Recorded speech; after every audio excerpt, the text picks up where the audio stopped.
Welcome, everybody. We're here for another episode of Indie Reads Aloud. Today, a new to me author is on the program. I've not read her before, so it's all new for all of us. This is T.A. Moorman. Tiffany Moorman, welcome to the program. Hello. I'm so glad you came today. I'm looking forward to hearing you read. Tiffany resides in Detroit, Michigan. She has 5 children and the rest of her family, which she manages all day long. I can't even imagine what 5 children are like. I'm not sure I want to Don't. imagine what 5 children are like. It's scary. I'm sure you love them all, and I'm Oh, sure of they all course. have lovely aspects to them. But that's a huge gaggle of humans to manage. It is. And it's a big variety of personalities. That's a that's It's no I wonder can I'm not. imagine. Yes.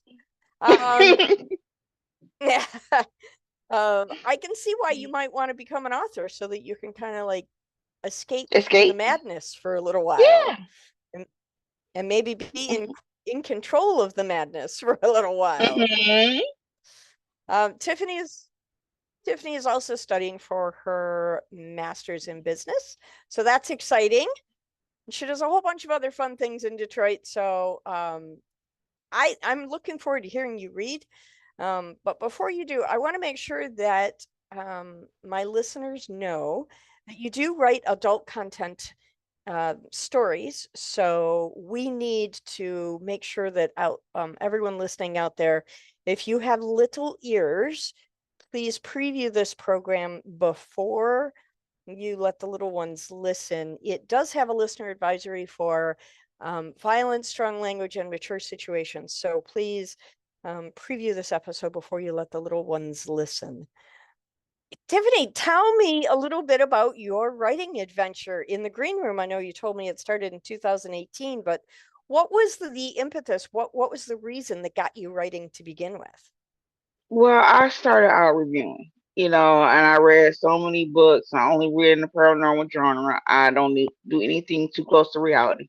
Um, so I wrote what I wanted to read. It was starting to get predictable, and I wanted to write something that wasn't that predictable, so I just wrote one That sounds and fair. kept going. Um, so this is fantasy, Fantasy, supernatural, is paranormal. that correct? Yeah. Okay, so when you talk about supernatural, what do you what's specifically what are you talking about? Because supernatural can mean a lot of different things to a lot of different readers. Well, this got a bit of everything. We got witches, we got demons, we got you know, different mythical creatures and things like that. It's not Okay. romance with fangs thrown in, okay? It's more of fangs with a little bit of romance thrown in. It's not epic Okay, or that's high fair. fantasy, it's urban fantasy. Urban fantasy. Okay. That helps me understand a little bit better. So can you give me an overall understanding of what this first book is about? This is Witch Wars, which is book 1 in your Underlays series. Can you just Hmm. kind of tell us a little bit about the book? Well, it is three sisters, and mainly this one focuses on the one sister learning what she truly is. She's more than just a witch. She only knows about her one sister that she grew up with. She didn't know she had a twin sister. She's half vampire and half witch. She stayed with the mom who was a witch because she was mostly witch. Had no anything about being any type of vampire. And the sister stayed with the dad who was, a vampire, and she was mostly vampire. So in this book is when she not only learns about her, she learns that she's been lied to for her whole life. Not just about who she was or what she was, but it's a supposed prophecy in play that was reworded so people could, use her for their own means. But it's a lot to it. But this is the very first book in the series. Very cool. Okay, I'm looking forward to hearing a little bit of this. So many people write fantasy right now. It's a really hot genre. So I'm interested to see what little kind of spins you can put on the story. So when you are ready, please take the microphone and read aloud. Okay, now I'm a little bit nervous now, so y'all bear with me. I'm popping my cherry on this Oh, one. that's all right. Yeah. Okay. All right. We'll be All right. This. real understanding about it. Okay. All right. This is chapter 5 from Witch Wars. It is painted edges. I painted them. Okay. And I did title the chapter. This one's just when you think you know what you are. The worst thing about doing things by yourself, it gives you too much time to think about all the most recently dumbass decisions. The things like kissing a rotten corpse. Granted, that corpse hadn't been completely dead, but ever since I turned and walked away, my guns have been itching like mad. The best part? Being able to just enjoy all the sights and attractions without anyone else worrying about where you needed to be. Just being able to take your time and enjoy getting there. So I strolled along, doing just that, enjoying the smells of different foods, though some did make me want to gag, people watching along the way, the small clusters of groups laughing, playing, and just plain enjoying themselves. Admittedly, every couple I saw walking hand in hand did bring in on a pang of hurt and a whole load of jealousy. I didn't think people truly realized how lucky they were just being able to be with the person they chose, not forced to be with someone chosen for them, able to fall in and out of love over again until they met their fated one, or for the rest of their existence, depending on their species. As they say, you never appreciate the little things until they're no longer there. This whole betrothal and prophecy crap made me feel as though I was a piece of property, or better yet, a bargain chip. I wonder if either of my parents had ever stopped to think about how I felt about any of this mess. Finally, I stood before the Harlequin Night's dance theater. Yes, it was just as exotic as it sounded, maybe more so. The outside of the building alone seemed to have some type of vibe that made you just plain feel. It was the tallest building in the entire fair, with a brilliantly bright sign and an elegant script atop a beautiful Gothic style cathedral. No need for a bouncer at the door. A magical spell kept the miners out, literally bouncing them off the invisible wall and alerting their parents to their mischief. All sorts of smells assaulted my nostrils when I entered the building, but not overwhelmingly so. A hint of lilac, a touch of firm rose, the masculine smell of musk, mixed with the dangerously sexy pang of leather.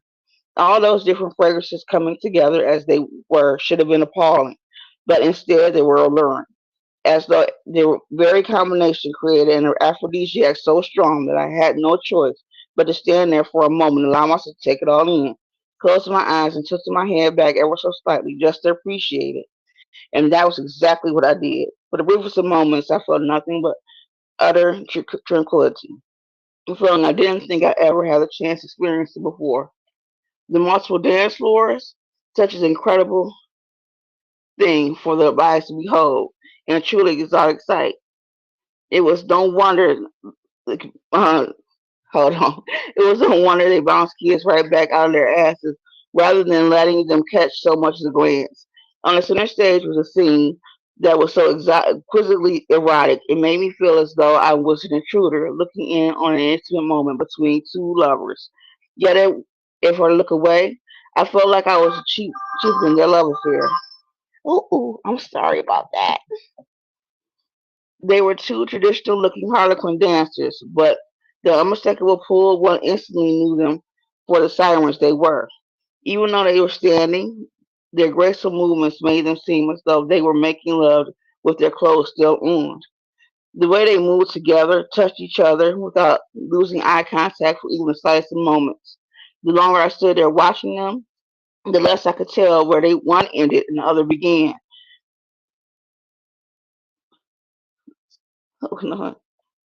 With the more sensual music playing in the background.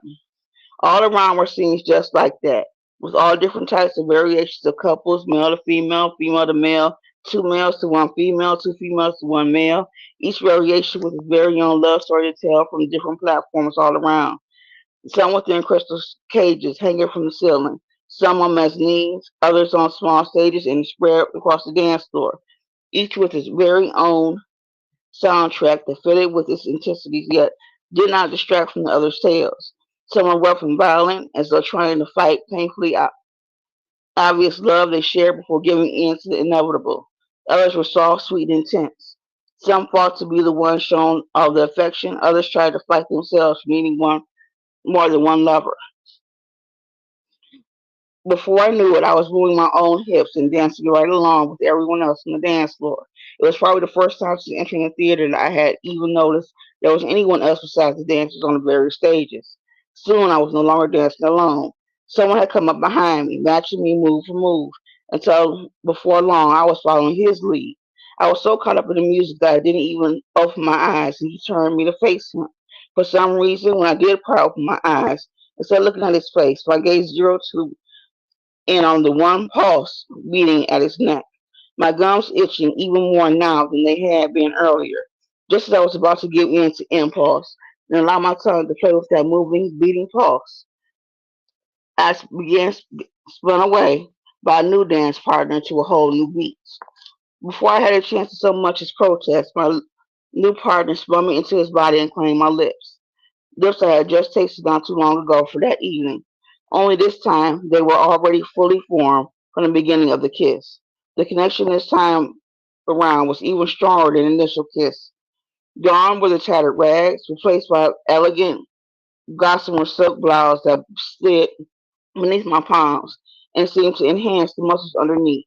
Somewhere within the kiss, he must have nicked his tongue with a fang, because I was tasting not just him, but also the hint of copper that was both tangy and sweet. Instead of repelling me, that taste only seemed to draw me in all the more, and I ended up sucking on his tongue even harder. Once again, we were completely surrounded by others, and again it felt as though no one else were there but the two of us, so caught up that we didn't even notice the chaos breaking out all around us. The literal banshee screamed for us to watch out.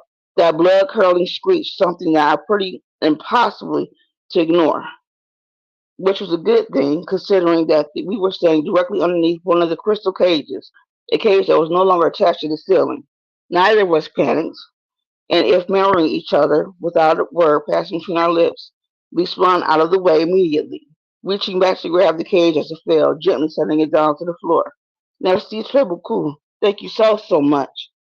Their words of gratitude just floated around my head as I stared at the dance partner, wondering not only what had just happened, but how in hell's name I'd have the strength to help lower that cage, occupants and all, without a strain or so much as breaking a sweat. What the hell just happened? I heard myself saying as the ground began to shake. For what must have been the first time. Looks as though we're expecting an earthquake, my dear one. If I'd had time, I probably would have been melting at truly hearing his voice for the first time. During his argument with Darwin, I'd been so pissed about being talked about, I barely even registered him. He had a deep, husky, and unmistakably masculine timbre with a slight British accent that could make a woman melt at the very sound of it, or at the very least make her panties very wet. While usually I hated British accents, since they so often make the user sound like an asshole or know it all, even if they're dumb as shit. He did much more than just make it work. Not exactly what I was referring to, but care to explain how is we're having an earthquake when we're not even on Earth? Technically, we are, just in another plane of existence. I gave him the not so polite look that comic deserves, smart ass. But I stated it. It only looks as though it is an earthquake. Truly. The only time this happens is either when a new rift has been made between the worlds or some very nasty magic has been used. Neither bodes well, seeing as whatever just happened had to have been not too far from our vicinity, not with all the chaos surrounding us. And chaos was the most apt word to describe the scene before us, along with the atmosphere of sexual serenity, replaced by utter confusion, shock, and in some cases pure terror. Debris falling from the ceiling, glass shattering within the vicinity of the bar I never even had a chance to partake of, much less appreciate. Again, as though we had choreographed it out of nowhere, we went to catch the cages as they fell from above. Others doing the same, just not as gracefully. The cage with the menage a trois I had been admiring came plummeting down, and no one was able to make it there on time. The male and female managed to shield their lover in the center, but not without causing deadly damage to themselves in the process. Both their bodies were filled with crystal shards protruding from every major artery. The three of them lay in a pool of blood. When others began moving the bodies carefully in order to get to the female who had survived, the devastated siren let out a scream so piercing you would have thought she were part banshee as they tried to disentangle her from the departed lover's limbs. The female shifted growled in her face. Don't you dare allow their sacrifice to be made in vain. They loved you enough to die, now you love them enough to live. Now get up.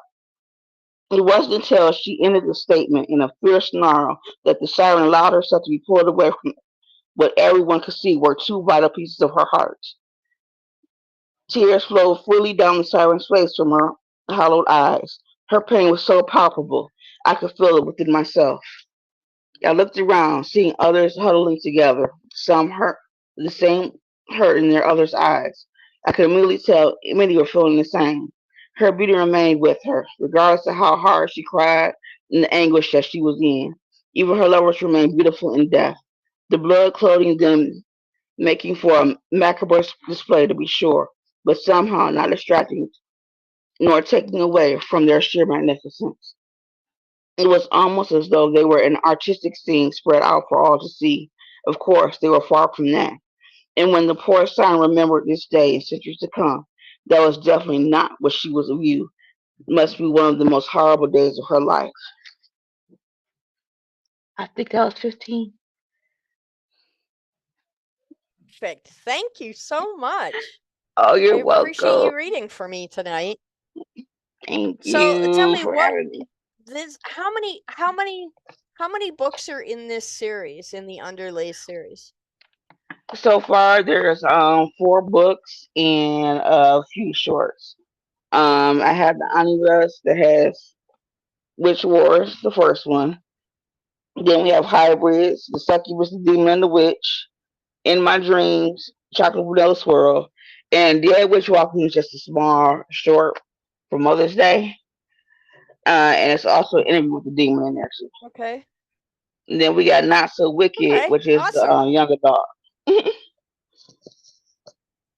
So we Okay. get some everything. Well, I'm really glad you came on the program today. And for anybody who wants to learn more about T.A. Moorman and her stories, her vast collection, check out the show notes. And there you can get a link to her Facebook page there. Thank you so much for joining me tonight. I really You're appreciate having you on the welcome. program. I'm glad to be here. Thank you. Bye. Thank you.